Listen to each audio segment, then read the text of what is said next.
Title: The Hollow Path. Four best friends, Ella, Ryan, Mia, and Josh, had always prided themselves on their sense of adventure. They'd been through a lot together, their bond growing stronger with each shared experience.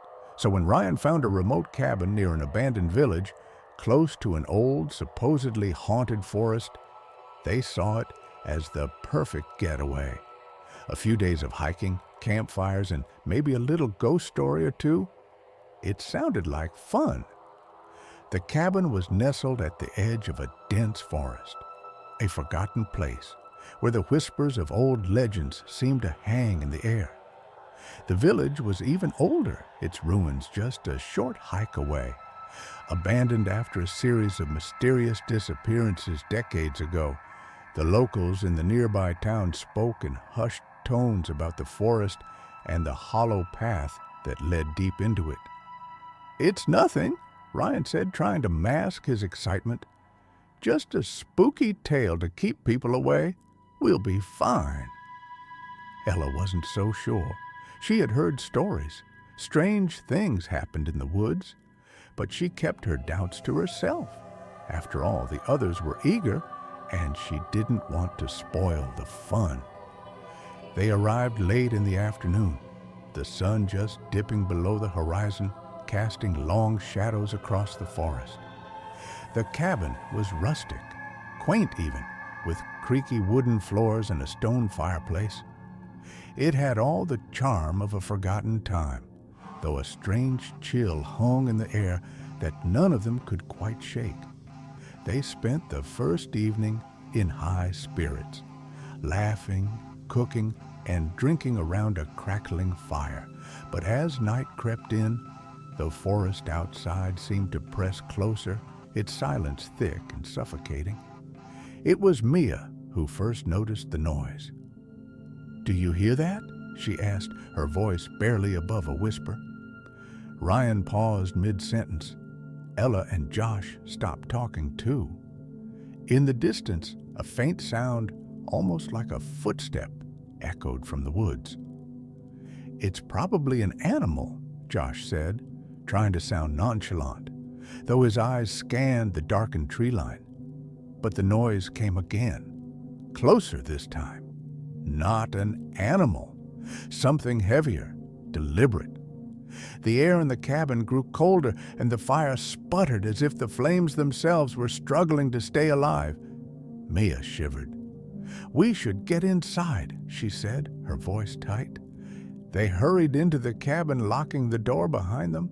The noise outside grew louder now, circling the house, as if something or someone was walking around it, pacing. Josh laughed nervously, trying to lighten the mood. All right. Let's not get spooked. Maybe it's just the wind." But deep down, they all knew the wind didn't sound like that. Ella intentó ignorar la sensación de ser observada, but it wasn't just a feeling. It was the weight of it, like eyes on the back of her neck, following every movement. She turned to the window. Through the glass, the forest seemed to shift, the trees stretching and bending in unnatural angles. For a brief moment, she thought she saw figures moving between the trunks, but when she blinked, they were gone. "Is anyone else seeing that?" she asked, her voice cracking. Ryan and Josh crowded beside her, peering out into the dark, but there was nothing there, just the empty forest, its shadows thick and impenetrable. "It's probably just your eyes playing tricks," Josh said, but Ella wasn't so sure. The next day, they decided to hike to the old village. The path was overgrown, the once clear trail now barely visible, swallowed by the forest's relentless grip. As they walked deeper, the air grew thicker, the forest quieter. It was as if the trees themselves were holding their breath. "This is it," Ryan said, pointing ahead. A crumbling stone wall appeared through the trees. The village ruins were just beyond it. Broken houses, collapsed roofs, and empty streets. But there was something off about the place. The air felt heavy, charged with a sense of wrongness. The silence was deafening. No birds, no animals, no wind, just the soft rustle of their footsteps on the overgrown ground.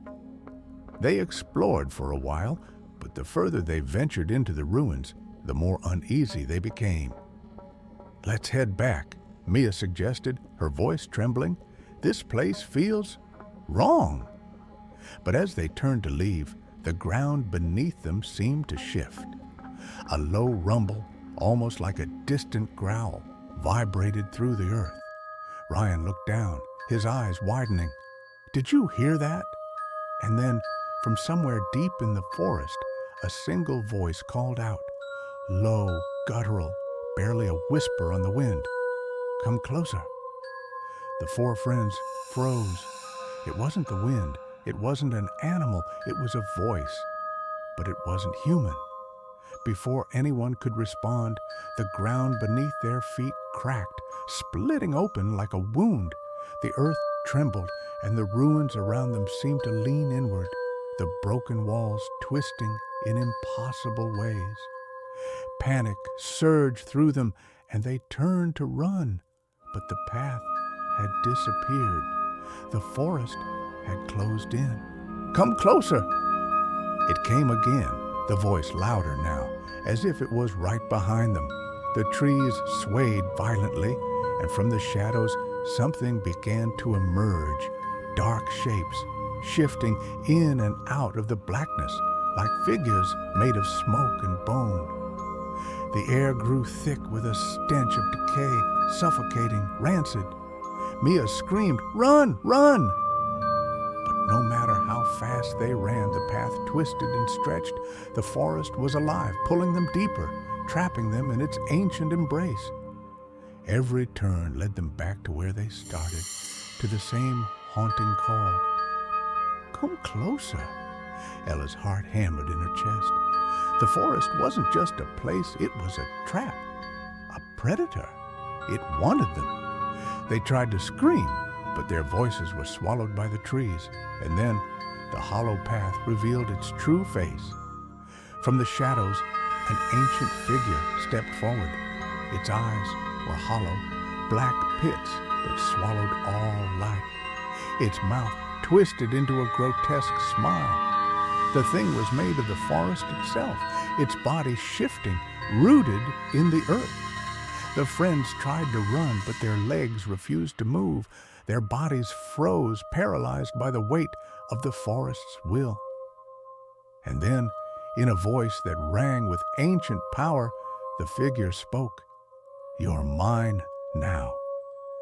The hollow path had claimed them, and when the forest fell silent again, there was no trace of the four friends, only the faint echo of their final screams, carried away by the wind. The forest waited, patient, silent, and the hollow path remained, ready for the next group of unsuspecting souls.